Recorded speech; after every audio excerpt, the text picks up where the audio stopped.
I think there's only one winner for that. With the team I played with, I would have to go. It's a tough one. I've been fortunate enough to play with a lot of good goalkeepers in my time. Going back to Alan Mannis, who's a Northern Ireland internationalist for so many years, an incredible shot stopper, but more recently I had the joy of playing with Xander Clark and obviously Dimitar Mitov, who's now the Aberdeen goalkeeper. It's a tough one between them. I think this is the only one I'd maybe ask for a sub for because they're two of my good pals in football, so I don't think I can choose. So they're the only one I'm going to play half and half with them. But for the rest, I'll go through. For five-a-side, I think after his most recent Masters appearance, Danny Swanson left it up, and I think he was just a very talented, one of the most creative players I've played up against. Proper old school ball at the feet, could do anything with it. So I would put Swanee in there for a bit of magic. To back him up, I maybe probably put a certain Lennon Miller in there. Obviously, I don't need to speak too much about him to all the Motherwell fans, but I've an incredibly exciting young player coming through who's got the world at his feet, and I think he'll go on to have a very successful career. So I will put Lennon in. Alongside him, I might get someone a bit more dogged just to do the running, and I think he'll laugh at me for saying that, but Ali McCann, a player who was so important to the success we had at St Johnstone, an absolute engine in the middle of the pitch, but probably doesn't give himself as much credit for his quality on the ball as well. So I think between the two of them in the middle of the pitch, I don't think you're getting too many touches against them. And just to go all out attack, I'm not going to put a defender in, even though I've played with some very good ones. But since it's fives, I probably didn't get the best out of him in terms of how good he done in his career and the successful career he had.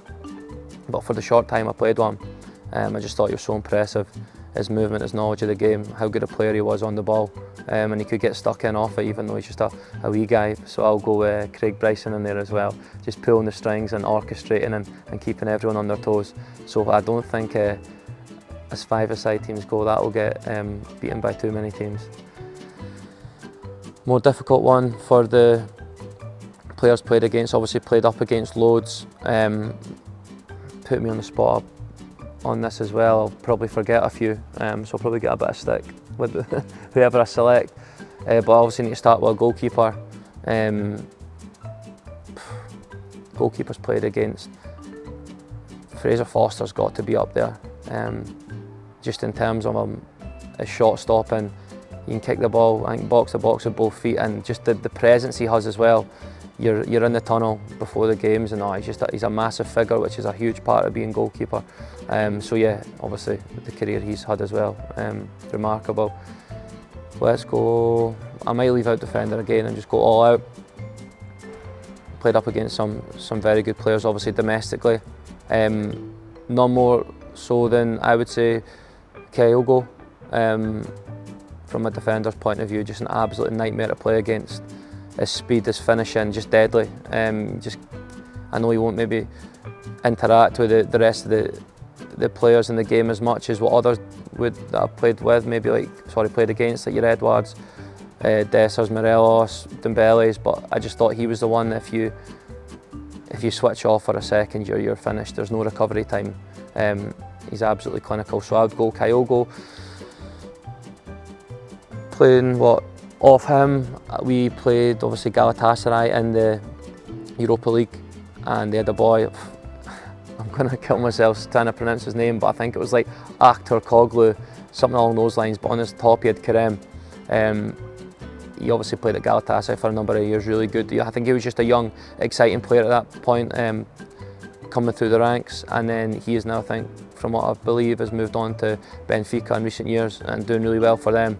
I just couldn't get the ball off him at all. I think he scored against us, and maybe I think it was just the home leg, but yeah, devastating player. We'll go alongside him. I'll go for the five-a-side game. I don't think there will be a better player that I'm away to name than a five-a-side player is Tom Rogic. Couldn't get the ball off him on an 11-a-side pitch, so I don't think you've got a chance of getting the ball off him on a five-a-side.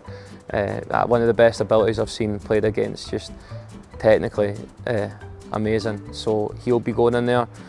What have I got? One left. Probably go back to that Galatasaray game again. and I'll put in Arda Turan, obviously a guy that's played at some of the best clubs in the world, Barcelona's, Atletico Madrid's. Pretty sure he nutmegged, I think, 2 people in a row without actually touching the ball when we played. So yeah, that kind of just explains his ability. So yeah, listen, I think my team that I've played with, I think they'll give them a good go, but I think the team against, I think they might just edge it. But it won't be down to anything but that. So yeah, nah, I think the team against certainly just edges it a wee bit.